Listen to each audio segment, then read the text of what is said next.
बहुत पहले की बात है। एक गांव में एक बूढ़ा और बुढ़िया रहते थे। उन्हें एक बेटा था। उन्होंने उसका नाम चतुर रखा था। वे बहुत गरीब थे। चतुर बहुत कम ही उम्र का था, तभी उसके माता पिता मर गए। छोटी उम्र में ही चतुर को नौकरी करनी पड़ी। गांव के कुछ दयालु लोगों ने चतुर की मदद करनी चाहिए, परंतु स्वाभिमानी चतुर को वह मंजूर नहीं हुआ। उसने किसी की दया नहीं चाही। वो एक आदमी के यहाँ गया और उससे नौकरी के लिए बोला। उस आदमी ने उसे एक पैसा वार्षिक की नौकरी पर रख लिया। चतुर को खुशी हुई कि वह अपने पांव पर खड़ा है। खाने कपड़े के साथ वर्ष में एक पैसे मजूरी की नौकरी पाकर उसने संतोष की सांस ली। चतुर खूब लगन से काम करके अपने मालिक को खुश रखने की चेष्टा करता। समय बीतने लगा। 3 वर्ष बीत गए। उसे अपने गांव के साथी याद आने लगे। अपना घर याद आने लगा। उसने अपने मालिक से अपनी मजदूरी के 3 पैसे लिए और अपने गांव की ओर चल पड़ा। उसने कुछ महीनों की छुट्टी ले ली थी। रास्ते में उसे एक बूढ़ा मिला। चतुर को देखकर उस बूढ़े ने गिड़गिड़ाकर कहा, सुनो बालक, मैं कई दिनों से भूखा हूँ। मुझे कुछ खाने के लिए दो, नहीं तो मैं भूख से मर जाऊंगा। बूढ़े की बात सुनकर चतुर ने बहुत नम्र स्वर में कहा, मेरे पास खाने की कोई वस्तु नहीं है। मैं क्या दूं? मेरे पास मेरी कमाई के 3 पैसे हैं। यही ले लो और कुछ खरीद कर खा लो। उसने अपनी जेब से 3 पैसे निकालकर उसे दे दिए। चतुर ने जैसे ही आगे बढ़ना चाहा, वैसे ही उसने देखा कि उस बूढ़े के चेहरे पर बड़ी बड़ी मूंछें निकल आई हैं। यह देखकर चतुर के होश उड़ गए। वह पीपल की पत्ती की तरह थर थर कांपने लगा। उसे भयभीत देखकर उस आदमी ने कहा, डरते क्यों हो? आदमी को हिम्मत से काम लेना चाहिए। मैं तुम्हारी दया की भावना से बहुत खुश हूँ। बिना लोभ रखे तुमने अपनी पूरी कमाई के पैसे मुझे दे दिए। 3 पैसे की जगह मैं भी तुम्हें 3 चीजें देता हूँ।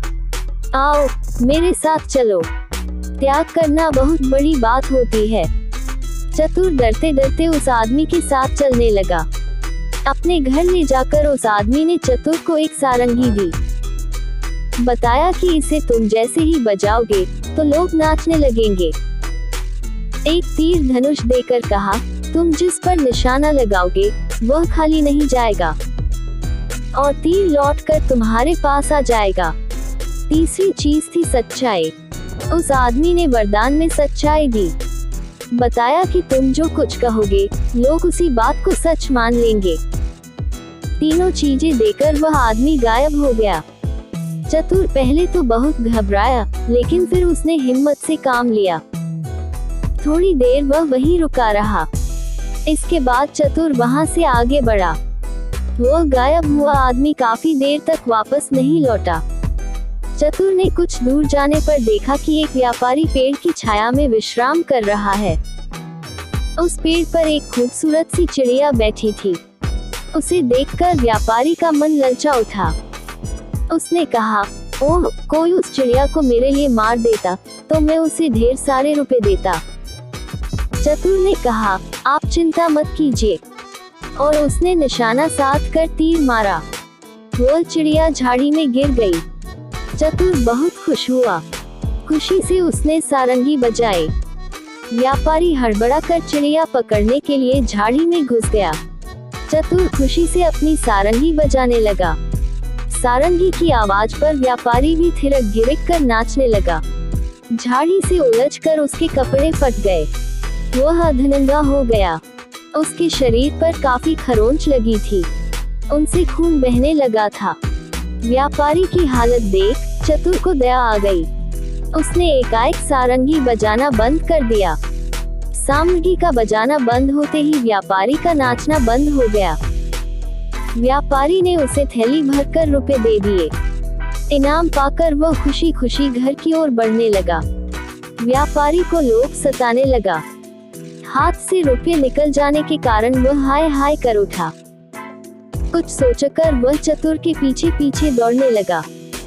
निकट पहुंचते ही उसने शोर मचाया, यह छोकरा सोए में मुझ पर प्रहार करके मेरी पैसों की थैली छीनकर भाग रहा है। गांव वालों, इसे पकड़ो। गांव वालों ने चतुर को पकड़कर मारा पीटा और थाने ले गए। थानेदार ने चतुर से पूछताछ की। चतुर ने बताया कि व्यापारी झूठ बोल रहा है। चिड़िया मारने के एवज में इसने मुझे इनाम में रुपए दिए हैं। थानेदार ने कहा, एक चिड़िया मारने के बदले में थैली भर रुपया कौन इनाम देगा? इनाम देने वाले के शरीर में खरोंच कैसे लगेंगे, इसके कपड़े कैसे फटेंगे? चतुर जरूर चोरों के साथ का लड़का है, यह सोचकर उसने सिपाही से कहा, इसे हाजत में डाल दो। हाजत में बंद करने के लिए सिपाही चतुर को ले चले। चतुर ने मन ही मन कहा, उस बूढ़े ने तीसरी बात गलत बताई। फिर सोचा, जरा सारंगी बजाकर फिर आजमाऊं। मुसीबत के समय हिम्मत खोने से काम नहीं चलेगा। वह सारंगी बजाने लगा। वहां उपस्थित सभी लोग नाचने लगे। सभी लोग नाचते नाचते पस्त होने लगे। थानेवार ने कहा, अरे तुम सारंगी बजाना तो बंद करो। मैं अनुनय विनय करता है, तुम्हारी बात पर विश्वास करता हूँ। चतुर ने सारंगी बजाना बंद कर दिया। जैसे ही सारंगी बजाना बंद हुआ, वैसे ही सबका नाचना भी बंद हो गया। चतुर ने थानेदार को बताया कि मैंने इसी तरह से सारंगी बजाई थी और इस तीर से चिड़िया को मारा था।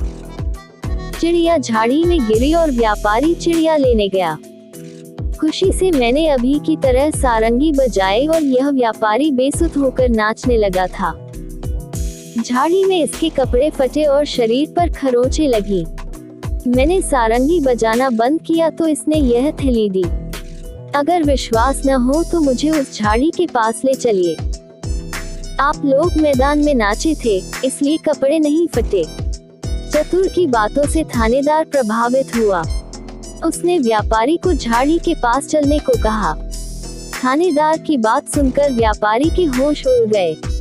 वह ठिठक गया और सारी बातें सच सच बता दी। चतुर की सच्चाई से खुश होकर थानेदार ने चतुर को एक थैली रुपए अपनी ओर से इनाम में दिए। व्यापारी को झूठी नालिश करने के जुर्म में जेल में बंद कर दिया। इसके बाद चतुर खुशी खुशी अपने घर की ओर चल पड़ा। आपको ये कहानी कैसी लगी? कमेंट बॉक्स में जरूर बताएं। आपने अभी तक हमारे चैनल को सब्सक्राइब नहीं किया है तो इसे सब्सक्राइब जरूर कर लीजिए, क्योंकि मैं ऐसे ही कहानियाँ आपके लिए लाते रहती हूँ।